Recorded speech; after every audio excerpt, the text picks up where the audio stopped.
其實由我養佢哋嘅第一日開始，我已經接受咗，終有一日都會面對呢一離別，係所有寵物主都係要學識嘅第一課。我去咗韓國玩啦，突然間收到我妹嘅電話打嚟同我講，Holic死咗，幾個鐘之前佢都仲行得走得，住佢喺度嘔。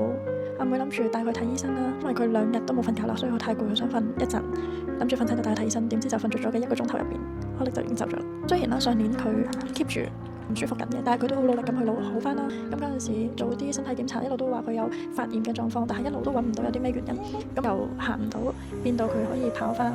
新年嗰條片佢都仲係跑到行到，仲唔識做碌啊、轉圈啊呢啲動作。第一日見佢嘅畫面，我都仲係好歷歷在目。呢7年入邊教過佢嘅所有嘢，全部都係我教。我真係冇諗過佢會話走就走。我當時喺韓國冇辦法摸下佢、錫下佢，我真係好想再抱下佢。然後我發現咗一個 AI 改圖 Apps， 裏面有好多模板可以揀，我被呢個模板吸引咗 ，AI 幫我完成咗抱下 Holic 嘅呢個心願。我諗呢個就係 AI 改圖存在嘅意義。老實講，連喊嘅方式都還原咗。希望 Holic 睇到彩虹條可以開開心心，咬住佢隻鴨仔周圍嗶嗶嗶嗶嗶嘈完巴閉。